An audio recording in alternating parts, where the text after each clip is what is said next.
Hello दोस्तों, welcome to sleepy classes. दोस्तों, आज हम न्यूज़पेपर थ्रू प्री मिक्स के अंदर न्यूज़पेपर पढ़ेंगे, इंपॉर्टेंट यहाँ से प्री कंटेक्स्ट के अंदर, और साथ में एमसीक्यू करेंगे। ठीक है दोस्तों, जल्दी स्टार्ट करते हैं। तो टॉपिक है जिनके ऊपर आज हम डिस्कस करेंगे, जो द हिंदू इंडियन एक्सप्रेस के अंदर आए हुए हैं। चलिए, इससे पहले एक ज़रूरी बात बतानी है आपको कि हमारे बहुत से कोर्सेज चल रहे हैं। बहुत से बच्चे चाहते हैं कि हमें पता चले कि कौन सा कोर्स है आपका अवेलेबल है और कौन सा हम ज्वाइन कर सकते हो। करंट अफेयर टेस्ट सीरीज़ किसी ने लेनी है तो वो अवेलेबल है। करंट अफेयर टेस्ट सीरीज़ और जीएस का तीनों का कॉम्बो भी आपको अवेलेबल है। इसके अलावा दोस्तों, यहाँ पे जीएस का कोर्स अलग से है, हम प्रोवाइड कर रहे हैं। और अगर किसी को लगता है बाकी सब प्रिपेयर हो गया है, करंट अफेयर हमें फोकस करना है, तो उसके लिए भी यहाँ पे कोर्स हमारा अवेलेबल है दोस्तों। ठीक है दोस्तों, चलिए फर्स्ट क्वेश्चन देखते हैं दोस्तों आपकी स्क्रीन पे। Consider the following batches. National waterways और वाटर बॉडी। नेशनल वाटरवेज 2 सामने है, चंपकरा कैनाल। नेशनल वाटरवे 3 है, ईस्ट कोस्ट कैनाल है। नेशनल वाटरवे 4 है, बकिंगम कैनाल है। 1 and 2, 2 and 3, 3 all of the above. Important question है क्योंकि न्यूज़ में आया है, देखते हैं कहाँ पे है। आप इस क्वेश्चन को कीजिए तब तक। ठीक है दोस्तों, यहाँ पे बात करते हैं दोस्तों, तो अपना आंसर है 3 ओनली। अब ये न्यूज़पेपर में क्यों है? यहाँ पे इसकी जो बकिंगम कैनाल है, इसकी ब्यूटिफिकेशन की बात की जा रही है। ऐसा आपको डायरेक्ट इसके ऊपर डिटेल में क्वेश्चन तो आने वाला नहीं है, लेकिन हाँ, जो इंपॉर्टेंट कैनाल हैं उनको मैच करना, उसके ऊपर आपको क्वेश्चन आ सकता है वाटरवेज के साथ। ठीक है, वही बात करते हैं यहाँ पे, इसके अंदर डिस्कस करते हैं। तो यहाँ पे बात करते हैं पहले कि दोस्तों अभी रिसेंटली इसकी ब्यूटिफिकेशन की बात कर रहे हैं कि भाई हाँ, ये काम हो जाएगा। कौन कर रहा है? फंड कर रहा है Tamil Nadu urban road infrastructure project. लेकिन ये हमारे लिए इंपॉर्टेंट नहीं है, रीजनल न्यूज़ है। यहाँ पे आओ, बकिंगम कैनाल जो है वो कौन सी स्टेट? आंध्र प्रदेश एंड तमिलनाडु, ये आपने याद रखना है। इसके अलावा ब्रिटिश रूल के टाइम पे ये कंस्ट्रक्ट हुई थी, उसके बाद बहुत सारा पोल्यूशन आ गया। सेंट्रल गवर्नमेंट ने भी अपने अलग से 2016 के अराउंड यहाँ पे एक प्रोजेक्ट स्टार्ट किया।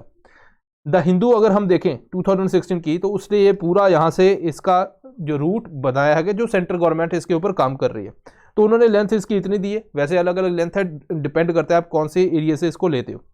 ठीक है दोस्तों, यहाँ पे हमें ये वाली चीज़ इंपॉर्टेंट है। अब हमें क्या करना है, इसके ऊपर कैसा क्वेश्चन बन सकता है? सीधा तो इसके ऊपर डिटेल में क्वेश्चन ही आएगा। ज़्यादा से ज़्यादा पूछ सकते हैं कौन सी स्टेट में है, क्या है, या इसके थोड़ा सा अगर हम यूपीएससी के लेवल के ऊपर जाए तो आपको नेशनल वाटरवे के साथ कंपेयर कर सकते हैं कि कौन सी कैनाल कहाँ पे है। तो ये आपने ध्यान रखना। National waterway 3, west coast canal, Udyogamandal canal, Champakara canal. Then national waterway 4, Buckingham canal, Kommamur canal, Kakinada canal, ये याद रखने। ईस्ट कोस्ट कैनाल, यहाँ पे नेशनल वाटरवे 5। तो ये कैनाल आपने याद रखनी है, क्योंकि यहाँ पे कंपेयर के दोनों के मैचेस के अंदर क्वेश्चन हमें एक देखने को मिल सकता है, जो हमने बना दिया है। सेकंड क्वेश्चन देखिए, as per occupational safety health and working condition code 2020 wages include. Wages के अंदर क्या क्या आता है? फर्स्ट है basic pay, DNS allowance, then bonus, over time allowance. 1 and 2, 1 2 3, 1 3 4 all of the above.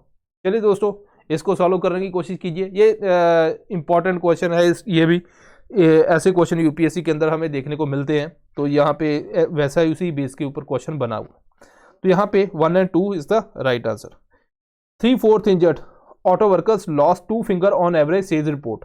अब ये आपका मेंस के अंदर काम आने वाली रिपोर्ट है। ऑल्दो ये रिपोर्ट थ्रू आउट इंडिया नहीं है। उन्होंने बोला कि बहुत से जो पावर प्रेस वगैरह मशीनरी के अंदर काम करते हैं वहाँ पे ऑटो सेक्टर के अंदर, तो उनकी इंजरी के बहुत प्रोन होते हैं। ठीक है, ये स्टडी की गई by Safe in India Foundation, annual report है इसकी। लेकिन ये थ्रू आउट इंडिया नहीं है, ये फरीदाबाद, गुरुग्राम, निमराना ऑटो बेल्ट जो है वहाँ पे ही कुछ वर्कर का एक सैंपल लेके ये की गई है। तो इसलिए ये आपके मेंस के अंदर काम आएगी, आपको कोट करने के लिए कि कितनी सेफ्टी है ना, वर्किंग कंडीशन के अंदर कितनी सेफ्टी देखने को हमें मिलती है। अब यहाँ पे रीज़न क्या है? पहले तो ट्रेनिंग, इनएडुकेट ट्रेंड है। ठीक है, दूसरा वहाँ पे सेंसर होने चाहिए, वो नहीं अवेलेबल है। तीसरा ईएसआईसी ई पहचान कार्ड, अब पहचान वो भी नहीं है। ठीक है, तो ज़्यादातर आप देखोगे बहुत सी कंपनीज ऐसा काम करती हैं कि भाई वो जो वहाँ पे रिकॉर्ड के ऊपर चढ़ाते नहीं है बहुत से एम्प्लॉय को, तो उनको क्या इंजरी होती है उसका भी रिकॉर्ड हमें देखने को नहीं मिलता। इसके अलावा गवर्नमेंट लेके occupational safety health working condition, तो इसके अंदर भी जैसे आप अपील सिविल कोर्ट वगैरह वो हटा दिया। ठीक है, और काफ़ी ज़्यादा लिबर्टी दे दी, तो जिसकी वजह से यहाँ पे ये इसको और वर्स बनाती है। ठीक है दोस्तों, अब यहाँ पे बात करते हैं इसी कोड के बारे में। 2020 के अंदर बहुत से जो पहले इससे एक्ट वगैरह थे वो इसने सब्ज्यूम कर दिए, वो ख़त्म कर दिए और ये एक बना दिया। इसके अंदर हमें डेफिनेशन के ऊपर ध्यान रखना है। 4-5 क्वेश्चन इसी कोड के ऊपर बनते हैं और ध्यान से हमने पढ़ना है। पहले यूपीएससी पूछ सकती है कॉन्ट्रैक्ट लेबर का मतलब क्या है। कोई भी हायर करता है ना, हायर किया एज ए कॉन्ट्रैक्टर, ठीक है, विद और without knowledge of principal employer, मतलब प्रिंसिपल एम्प्लॉयर जो ओवरऑल सुपरविजन होती है जिसके पास एस्टेब्लिशमेंट की, and include interstate migrant but does not include worker regularly, जो रेगुलरली एम्प्लॉयड होते हैं वो इसके अंदर नहीं आएंगे। तो यहाँ पे इंक्लूड करता है इंटर स्टेट माइग्रेंट को, यूपीएससी पूछे कि हाँ वो भी करता है लेकिन कंडीशन के साथ। एम्प्लॉय की डेफिनेशन क्या है, वही डेफिनेशन 2019 के अंदर कोड के अंदर आई थी। Employed by an establishment on wages and required to do any skilled unskilled manual operational. UPSC पूछेगी कि एम्प्लॉय की डेफिनेशन वही है जो सिर्फ स्किल्ड काम करेगा, है ना। यूपीएससी ने ऐसा बना दिया, हम कंफ्यूज हो जाते हैं। है तो सिंपल ही, आप बोलोगे नहीं यार अनस्किल्ड वाला भी आएगा, लेकिन जब एक्ट साथ में लगा दिया जाता है तो यूपीएससी इस स्टेटमेंट को कैसे घुमाएगी। यूपीएससी बोलेगी कि जो one of the loop hole है ना, कि जो इसका कोड का वो है कि यहाँ पे जो एम्प्लॉय की डेफिनेशन उसके अंदर स्किल्ड ही इंक्लूड किए गए हैं, अनस्किल्ड नहीं किए गए। अब यूपीएससी ने लूप होल या कुछ ऐसा वर्ड है ना वो डाल दिया, तो वहाँ पे हम फंस जाएंगे यार। शायद यूपीएससी से रीज़न भी बता रही है साथ में, तो कहीं ना कहीं ये ठीक होगी। एम्प्लॉयर क्या है, जो इस्टेब्लिशमेंट का डायरेक्टली इंडायरेक्टली जो एम्प्लॉय को रखता है। एस्टेब्लिशमेंट की डेफिनेशन क्या है, एनी प्लेस विद 10 और मोर वर्कर, बस ये आपने याद रखना है। इसके अलावा मोटर ट्रांसपोर्ट, ये इसके अंदर भी 10 और मोर वर्कर। फैक्ट्री एस्टेब्लिशमेंट 10 और मोर वर्कर। माइन और पोर्ट वेसिनिटी, ये भी इसके अंदर इंक्लूडेड है। सिर्फ नंबर याद रखने हैं आपने, आपका आंसर ठीक होगा एग्जाम के अंदर, ये आप टेंशन मत लो उसकी। फैक्ट्री का मतलब क्या है, 20 और मोर वर्कर, है ना, जहाँ पे 20 और 20 से ज़्यादा काम करें। यहाँ पे जो मैन्युफैक्चरिंग है वो पावर से होती है, जहाँ पे विदाउट पावर होती है वहाँ पे फैक्ट्री की डेफिनेशन 40 और उससे ज़्यादा वर्कर वहाँ पे होने चाहिए। हजार्डस प्रोसेस क्या है, इंपेयरमेंट होगी, हेल्थ कंसर्न, एनवायरमेंटल पोल्यूशन वगैरह, वो उसको हजार्डस प्रोसेस कहा जाएगा। वेजेस किसके अंदर है, वेजेस के बेसिक पे, ठीक है, डीएनएस अलाउंस वगैरह, बट नॉट इंक्लूड, बोनस नहीं इंक्लूड होगा, ठीक है। Accommodation, value of accommodation, employer's contribution towards pension provident fund, conveyance allowance, sum paid to employer person, then house rent allowance, over time allowance, gratuity, ठीक है। ये सारी चीज़ें वहाँ पे नहीं होंगी, तो यहाँ पे आपने ध्यान रखना है। This one is very very important. आगे चलते हैं, इसके अलावा और क्या फीचर है, और है एक तो देखो फैक्ट्री की एज प्रोमाइसेस वो इंक्रीज कर दी हमने, देख ली। Daily working limit maximum 8 hour इन्होंने बोल दिए। इंटरस्टेट माइग्रेंट कौन होगा, जो एक स्टेट से दूसरी स्टेट को जाता है और मैक्सिमम वहाँ पे अर्न करता है 18,000 पर मंथ। इसके अलावा वुमेन जो है वो भी नाइट शिफ्ट वगैरह में काम कर सकती है, लेकिन उसका कंसेंट एंड सेफ्टी को देखना होगा। इसके अलावा जो मैन पावर लिमिट थी हजार्डस वर्किंग कंडीशन के लिए, वो इन्होंने थोड़ी सी इंक्रीज कर दी। और दिस पॉइंट इज अगेन जिसका क्रिटिसिज्म भी हुआ था कि जितना हजार्डस कंडीशन के अंदर काम करोगे इंजरी भी उतनी हो सकती है। इसके अलावा कोई भी चार्जेस एम्प्लॉय के ऊपर नहीं लिवाई किए जाएंगे अगर वो सेफ्टी और हेल्थ वर्क प्लेस के अंदर ये कंडीशन प्रोवाइड करनी हो, तो एम्प्लॉय के ऊपर कोई बोझ नहीं पड़ेगा। National occupational safety health advisory board बनाया जाएगा, ठीक है। इसके अलावा क्या क्या और कंडीशंस है, employer is required to provide maintain, है ना, जो भी एम्प्लॉयर है उसकी भी ड्यूटी है कि वो सेंट्रल गवर्नमेंट के अकॉर्डिंग जैसा वो नोटिफाई करती है उसी हिसाब से कंडीशन प्रोवाइड करे, जैसे bathing places, locker room, facility for washing, than sitting arrangement, first aid boxes, ठीक है, और डिसेंट स्टैंडर्ड ऑफ लाइफ, इतनी कंडीशन वहाँ पे प्रोवाइड होनी चाहिए। इसके अलावा क्लीननेस, हाइजीन, ये वो सारी चीज़ें वो भी आपने इसको थोड़ा सा एक बार देख लेना, अदरवाइज इंपॉर्टेंट नहीं। सोशल सिक्योरिटी फंड बनाया जाएगा फॉर अनऑर्गेनाइज सेक्टर, भाई उनकी भी हेल्थ के लिए है ना, पैसा इकट्ठा किया, बहुत सी पेनल्टी वगैरह लगती है और यहाँ गवर्नमेंट जैसा डिसाइड करके इस फंड के अंदर पैसा आ जाएगा और वहाँ पे उसकी हेल्प होगी। तो ये कुछ कंडीशंस हैं दोस्तों, यहाँ पे आपने ध्यान देना है इसके अंदर कुछ नहीं है। कोई भी कोड आता है उसके अंदर हमने थोड़ा सा एक अलग तरीके से उसको देखना है कि अगर मान लीजिए इसको यूपीएससी स्टेटमेंट को घुमाता है तो वहाँ पे मेरे गलती ना हो, बस ये आपने ध्यान रखना है। अब बात करते हैं दोस्तों, आगे चलते हैं। Third question, if you want to see spot billed pelican which one of the following is the best place to visit. First है Atapaka bird sanctuary, Chilka bird sanctuary, Kanwar bird sanctuary, then Carambolim bird sanctuary, ठीक है दोस्तों। अब ये question same ऐसा UPSC के अंदर आया था, यहाँ पे था घड़ियाल के बारे में क्वेश्चन ये था, ठीक है, बाकी सारा सेम है, लेकिन यहाँ पे क्वेश्चन चेंज किया है, ये न्यूज़ में था। तो फर्स्ट इज अटपका बर्ड सेंचुरी, और ये वर्ल्ड की जो बेस्ट है जहाँ पे आपको देखने को स्पॉट बिल्ड पेलिकन देखने को मिलते हैं।